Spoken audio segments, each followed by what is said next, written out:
Hello बच्चों, आप सभी का हिसाब मैथमेटिक्स में स्वागत है।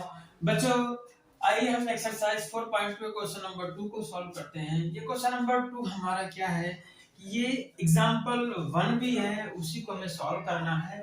उसके जो इक्वेशन बने थे, तो यहाँ क्या है क्वेश्चन नंबर 2 हमारा, represent the following situation mathematically. निम्न स्थितियों को गणितीय रूप में व्यक्त कीजिए और उनको हल भी करना है ये क्वेश्चन नंबर 2 में। और इसका फर्स्ट पार्ट है, John and Jivanti together have 45 marbles, both of them lost 5 marbles each and the product of the number of marbles they now have is 124. We would like to find out how many marbles they had to start with. John और जीवंती दोनों के पास कुल मिलाकर 45 कंचे हैं। दोनों 5-5 कंचे खो देते हैं और अब उनके पास कंचों की संख्या का गुणनफल 124 है। हम जानना चाहेंगे कि आरंभ में उनके पास कितने कंचे थे। दोनों के पास क्या है, 40, मतलब दोनों के पास मिला के 45 मार्बल्स हैं, 45 कंचे हैं दोनों को मिला के, ठीक है। फिर कह रहा है कि दोनों क्या करते हैं, 5-5 कंचे 5-5 जो मार्बल्स है वो खो जाते हैं उनके। तो खो जाने के बाद उनके कंचों का जो गुणनफल है, उनके मार्बल्स का जो प्रोडक्ट हो 124 से 124 है। तो कह रहा है कि स्टार्टिंग में खो जाने से पहले उनके पास कितने कितने कंचे या मार्बल्स रहे होंगे। तो हम इसको सॉल्व करते हैं। सबसे पहले क्या करेंगे, लेट कर लेंगे कि जॉन के पास कितने हैं, x हैं। फिर अगर उनके पास x हैं तो जीवंती के पास कितने होंगे, टोटल मिला के 45 है, 45 माइनस x हो जाएगा। तो यहाँ से लेट कर लेते हैं पहले। Let number of marbles John had, कितने हैं, x मार्बल। माना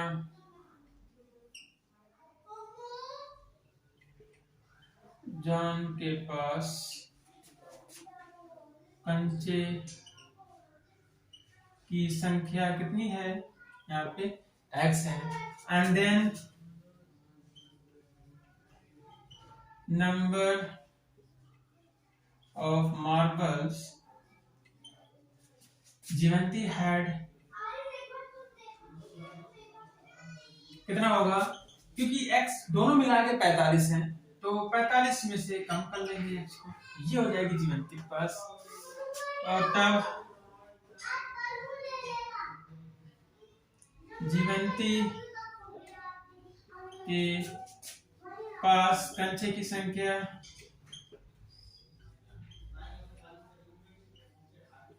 क्या हो जाएगा, 45 माइनस x हो जाएगा। अब क्या है, 5-5 कंचे इनके खो जाते हैं। जब 5 कंचे खो जाएंगे, 5 मार्बल्स लॉस हो जाएंगे, इनके पास x माइनस 5 बचेगा और इनके पास 45 माइनस x माइनस 5 बचेगा। They lost 5 marbles. They lost 5 marbles.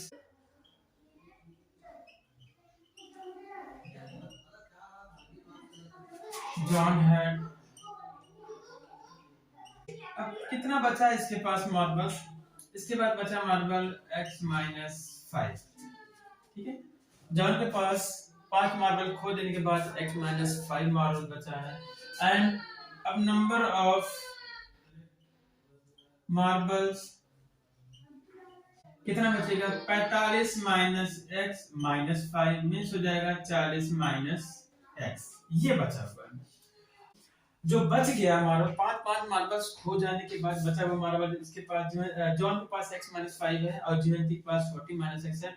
इनका प्रोडक्ट कितना है, 124 है। सही है, according to question.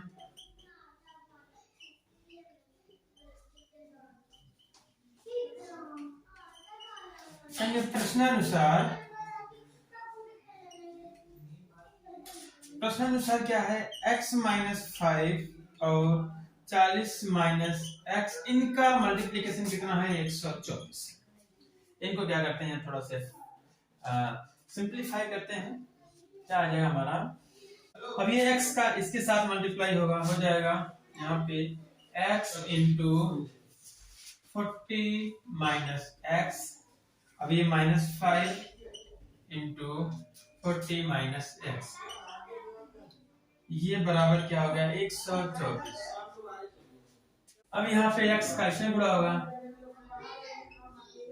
40x, x का x में होगा तो माइनस x का स्क्वायर, -5 इसमें होगा तो -5 इंटू 40, फिर -5 का इसमें होगा -x में बराबर 124। अभी आ जाएगा 40x माइनस x का स्क्वायर, 5 चौक 20 मतलब 200 माइनस प्लस 5x बराबर 124। अब ये आपका हो जाएगा माइनस x का स्क्वायर, ये हमारा 5x प्लस है, लाइक टर्म को एक साथ ऐड कर सकते हैं, प्लस 5 है यहाँ प्लस 40 है, प्लस 45x हो जाएगा। ये बचा -200, ये हमारा प्लस घर आएगा तो माइनस हो जाएगा 124 0।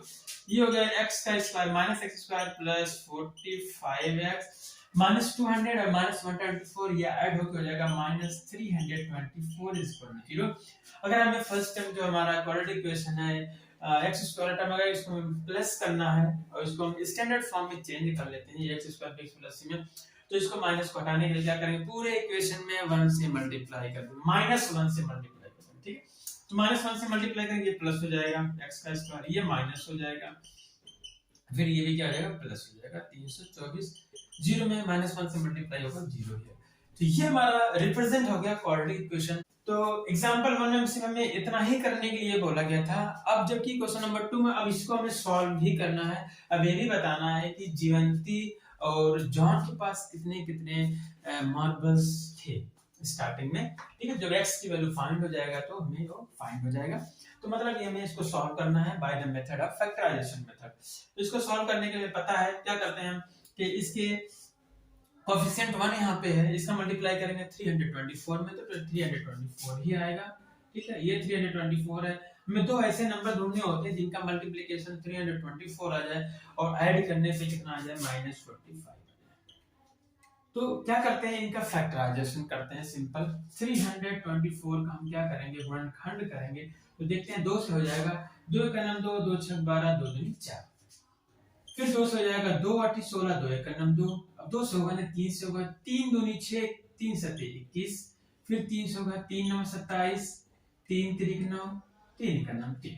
तो इस तरीके से फैक्टराइज होगा। इन सब का मल्टीप्लाई करने पे 324 ही आने वाला है, 324 आएगा। अब दो नंबर को खोजना है, तो अगर हम देखें 3 नंबर करके देख लें, अगर इन तीनों को एक साथ कर लें, 2 दूनी 4 यहाँ 12, ये 12 आ जाएगा, फिर 3 3 9 27, इसका मल्टीप्लिकेशन करेंगे कितना आ जाएगा 27 आ जाएगा। तो 27 12 गुणा करने के बाद 324 तो आएगा ही। अब क्या 27 और 12 को किसी तरीके से ऐड या सेपरेट करें तो -55 आएगा? नहीं आ सकता, क्योंकि 27 को ऐड करेंगे 7 2 9, फिर 2 1 3, 39 आएगा। दोनों माइनस होगा तो भी -39 आएगा। तो इसका मतलब ये हमारा नंबर, ये दोनों नहीं हो सकते, इस तरीके से ये नंबर हमारा नहीं होगा। फिर और किसी और नंबर को हमें देखना होगा। क्या करते हैं, थोड़ा सा इन नंबर को हम सिर्फ क्या करते हैं, यहां तक ले लेते हैं, देखते हैं कितना आता है। 2 दूनी 4, 3 12, यहाँ पे क्या हमारा 2 दूनी 4, 3 12, 3 36, ये अगर 36 ले लें 36, और दूसरा कितना बचा हमारा, सिर्फ 9 बचा है। 36 और 9 को जोड़ेंगे तो हमारा 45 आएगा, और 36 9 में गुणा करेंगे तो 324 भी आएगा, क्योंकि इन्हीं नंबरों से ये हमारा बना हुआ है। तो यहाँ से एक हमारा 36 हो जाएगा, एक 9 हो जाएगा। 36 9 गुणा करने पर 324 आएगा। इनको ऐड भी करेंगे तो 45 आएगा, लेकिन माइनस लेके आना तो दोनों को माइनस कर दो, क्योंकि दोनों माइनस होगा तो मल्टीप्लाई होगी ये प्लस हो जाएगा, और दोनों ऐड होकर -45 हो जाएगा। तो इस तरीके से ये हमारा यहाँ पे आ जाएगा। इसको हम लिख लेते हैं, ये -45x की प्लेस क्या आ जाएगा, -36x और -9x। तो यहाँ से कर लेते हैं इसको, ये हो जाएगा हमारा x का स्क्वायर, ये -36x, फिर -9x प्लस 324 0। यहाँ पे इतने में क्या करते हैं, कॉमन लेते हैं। तो यहाँ पे कॉमन सिर्फ x हो सकता है, क्योंकि यहाँ पे हमारा कोई नंबर है नहीं। यहाँ फिर x बचेगा, माइनस यहाँ बचेगा 36। इसके बाद यहाँ पे -9 कॉमन अगर ले लें तो x कॉमन हो जाएगा, ये माइनस कॉमन ले, यहाँ प्लस से माइनस हो जाएगा। 9 से डिवाइड करें कितना आ जाएगा, देखते हैं। 9 3 27, कितना बचेगा 27, और 32 में 27 5 बचेगा, 54 हो जाएगा। 9 से भाग देंगे, 9 6 54 हो जाएगा, मतलब x -36 ये बराबर 0। तो हमारा एक ब्रैकेट में x -36 हो जाएगा। यहाँ से x -36 हटा तो बचा खाली x, यहाँ से हटेगा तो बचेगा -9, ये इज इक्वल टू 0। तो यहाँ पे हमारा दो फैक्टर आ गया, दो गुणनखंड आ गया। इसके बाद अगर हम करते हैं तो या तो ये 0 होगा या तो ये 0 होगा। तो कहेंगे अगर हमारा x - 36 = 0 आया तो कहेंगे यहाँ पे x बराबर क्या हो जाएगा, 36 हो जाएगा। और फिर अगर x - 9 = 0 आया तो यहाँ पे x बराबर 9 हो जाएगा। तो इस तरीके से हमारा ये इक्वेशन सॉल्व हो गया। एक वैल्यू आएगी 9, एक वैल्यू आएगी 36। मतलब ये है कि अगर हम जॉन के पास ये सोचें, जॉन x = 36 ले लें, क्योंकि हमने x की वैल्यू क्या माना था, हमने x क्या माना था, जॉन के पास कितने मार्बल्स है वो x माना था, वो 36। अगर जॉन के पास हम ये वाला वैल्यू ले लें 36 मार्बल है, तो जीवंती के पास कितना होगा, 45 में से घटा लेंगे तो 9 आ जाएगा। और फिर अगर हम 9 को ले लें तो हमारा जीवंती के पास कितना आ जाएगा, 36 आ जाएगा। इसका मतलब ये है कि दोनों के पास जो है, किसी के एक के पास 36 होगा, एक के पास 9 मार्बल्स होगा। तो कहेंगे number of marbles they had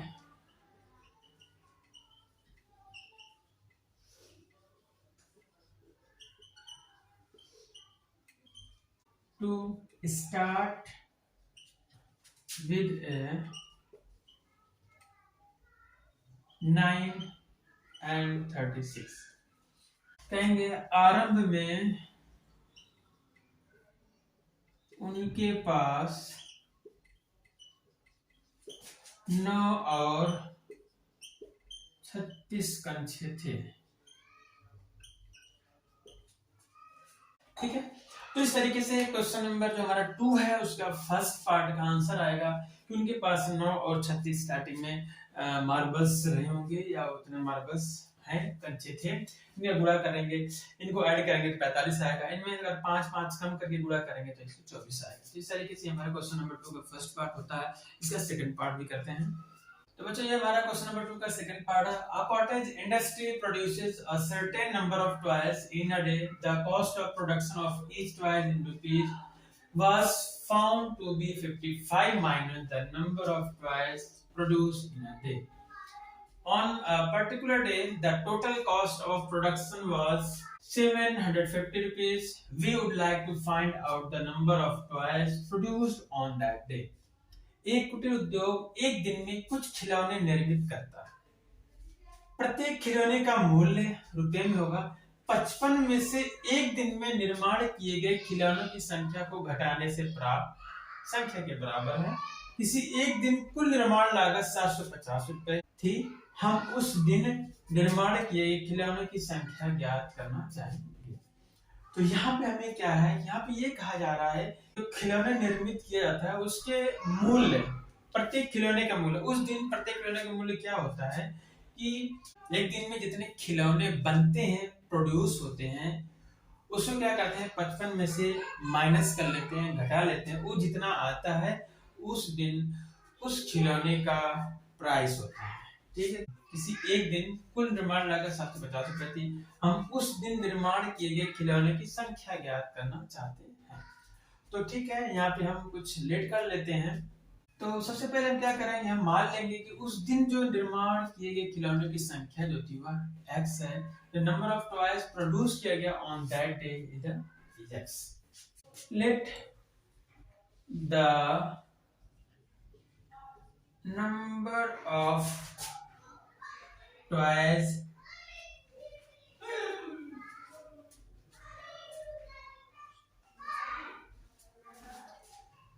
produced in a day कितना है, x है। माना उस दिन निर्मित खिलौने की संख्या कितना है, x है। Then the cost of production of each toys on that day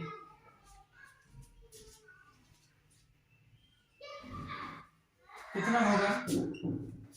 हमसे ये कहा जा रहा है जो टोटल प्रोडक्शन होता है उसको 55 में से माइनस कर लेते हैं टोटल प्रोडक्शन x है और 55 में से माइनस कर लेंगे तो प्रत्येक खिलौने का जो लागत आएगी प्रोडक्शन में 55 माइनस x से ही हो जाएगा। तब उस दिन प्रत्येक खिलौने की निर्माण लागत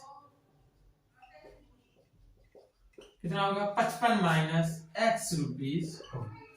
ये चीज समझ में आ गया होगा, बता रहा है क्वेश्चन में कि जितना एक दिन में प्रोड्यूस होता है खिलौना या बनता है खिलौना, निर्माण होता है खिलौना, उसको अगर 55 में से माइनस कर दे हर एक खिलौने की कीमत। तो अब total cost production, total cost production on that day, तो हमसे ये कह रहा है कि उस दिन कुल खिलौने की कीमत क्या होगी, जितने भी मतलब उसमें निर्मित किए गए हैं टॉयज, तो कितनी कीमत होगी। एक की कीमत इतनी है, टोटल कितने प्रोड्यूस हो रहे हैं x, तो x से मल्टीप्लाई कर देंगे, x इंटू 55 माइनस x, इतने रुपए होगी कुल खिलौने की कीमत, टोटल कॉस्ट प्रोडक्शन की। तो उस दिन कुल निर्माण लागत कितना है x इंटू 55 माइनस x, और फिर ये हमें एक नंबर में भी दिया हुआ है कि कुल टोटल कॉस्ट प्रोडक्शन कितनी आती है, कितना आता है 750 आता है। तो कहेंगे अकॉर्डिंग टू क्वेश्चन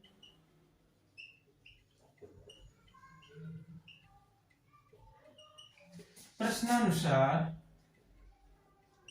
तो कुल प्रोडक्शन की जो लागत आती है क्या आती है x into 55 minus x, x के टर्म में है और कैसे आता है कितना 750। बस इनको सॉल्व कर लेते हैं, सिंपलीफाई कर लेते हैं थोड़ा सा। क्या आ जाएगा x का 55 गुणा होगा तो आ जाएगा 55x, फिर x इसमें होगा तो होगा x का स्क्वायर बराबर 750, इसको थोड़ा पक्षांतर करेंगे, ये हो जाएगा माइनस x का स्क्वायर, ये हो जाएगा प्लस 55x, दोनों टर्म इधर ही हैं, ये इधर आएगा तो माइनस 750 इसका जी। अब यहाँ पे क्या करेंगे, पूरे इक्वेशन में -1 से मल्टीप्लाई करेंगे तो माइनस वाला प्लस हो जाएगा, प्लस वाला माइनस हो जाएगा, तो ये हो जाएगा माइनस से प्लस हो गया x का स्क्वायर, ये माइनस हो गया माइनस 55x, ये प्लस माइनस हो जाएगा प्लस 750 बराबर 0। तो ये हमारा क्वाड्रेटिक इक्वेशन फॉर्म हो गया है इस कंडीशन का। अब क्या करना है, इनको हमें सॉल्व करना है। सॉल्व करने क्या करते हैं, फिर इसका इससे मल्टीप्लाई करेंगे, यहाँ पे इसका कोएफिशिएंट 1 है तो हो जाएगा 750 ही रहेगा। और फिर दो नंबर ऐसे ढूंढने हैं जिनका मल्टीप्लाई 750 है और जोड़ने पे माइनस कितना आ जाए 55 आ जाए। अब क्या करेंगे, इनका फैक्टराइजेशन करते हैं 750 का, इनका हम अगर गुणनखंड करें कितना आ जाएगा पता है, 2 से 2 तिहाई 6, 2 सत्ते 14, 2 पचे 10। फिर क्या करेंगे 7 बार 15, 3 से कट जाएगा, 3 का 3, 3 2 6, 3 5 15, 5 2 7 8, 3 से नहीं कटेगा, 5 से कटेगा, 5 2 10, 5 5 25, फिर 5 5 25, फिर 5 5। यहाँ हमारा नंबर कौन कौन सा आता है, 2 into 3 5, 3 टाइम आ जाता है, 5 3 टाइम हो गया। अब देखते हैं मल्टीप्लाई करने कुछ नंबर इसमें लेते हैं, अगर हम 2 तिहाई 6, फिर इतना लेने 5 5 25 125, 125 और 6 जोड़ेंगे घटाएंगे तब भी 55 नहीं आने वाला है, गुणा करने पे 750 तो आ जाएगा। तो इसका मतलब ये थोड़ा और नंबर आगे बढ़ाते हैं हम, अगर इन तीन का ले लें, 2 तिहाई 6, 6 पंचे 30, 2 तिहाई 6 पंचे 30 और 5 पचे 25, इन दोनों को करके देखते हैं। 30 और 25 का मल्टीप्लाई करेंगे, 25 3 750 आएगा, 30 और 25 को जोड़ेंगे कितना आएगा, 30 50, 5 55 आ जाएगा। इसका मतलब एक नंबर 30 होगा, एक नंबर क्या होगा 25 होगा। अब ये ध्यान रखना है कि -55 लेके आना है, -55 लेके आना है। तो -55 लाने के लिए क्या करेंगे, अगर एक को माइनस करेंगे तो आएगा नहीं, दोनों को माइनस कर लेंगे तभी तो मल्टीप्लाई होकर प्लस 750 आएगा, और ऐड करेंगे तो -55 आ जाएगा। इस तरीके से -55x को लिख सकते हैं -30x फिर -25x। कर लेते हैं इसको, x स्क्वायर -30x फिर -25x प्लस 750 बराबर 0। इनमें देखेंगे खाली x कॉमन है तो x -30 बचा, फिर माइनस यहाँ से 25 कॉमन लेंगे, बचेगा x, ये प्लस h माइनस, क्योंकि माइनस कॉमन ले लिया हमने, तो 25 3 75 30 आ जाएगा। इसका लो दोनों ब्रैकेट में x -30 है तो x माइनस 30 को अगर हम क्या करें कॉमन ले लें तो यहाँ बचेगा सिर्फ x, फिर एक बचेगा माइनस 25 इक्वल टू 0। तो दोनों का मल्टीप्लिकेशन 0 है, तो क्या करेंगे x माइनस 30 बराबर अगर 0 करेंगे तो x बराबर 30 आएगा। फिर अगर हम x माइनस 25 इक्वल टू 0 करेंगे तो x बराबर 25 आएगा। x का मान आ गया 30 और 25। तो इसका मतलब ये है कि उस दिन जो नंबर ऑफ टॉयज प्रोड्यूस होगा कितना होगा, या तो 25 या फिर 30। कहेंगे number of toys produced on that day was 25 और 30। कहेंगे उस दिन 25 या 30 टॉयज प्रोड्यूस किया जाएगा। कहेंगे उस निर्मित खिलौने की संख्या 25 या 30 थी। तो इस तरीके से हमारा क्वेश्चन नंबर 2 का सेकंड पार्ट भी होता है। तो हमारा ये क्वेश्चन नंबर 2 भी कंप्लीट होता है। तो बच्चों इसके जो नेक्स्ट क्वेश्चन और बाकी क्वेश्चन है उसको हम नेक्स्ट लेक्चर में देखते हैं। तो बच्चों हमारा आज यहीं तक। Have a nice day, take care.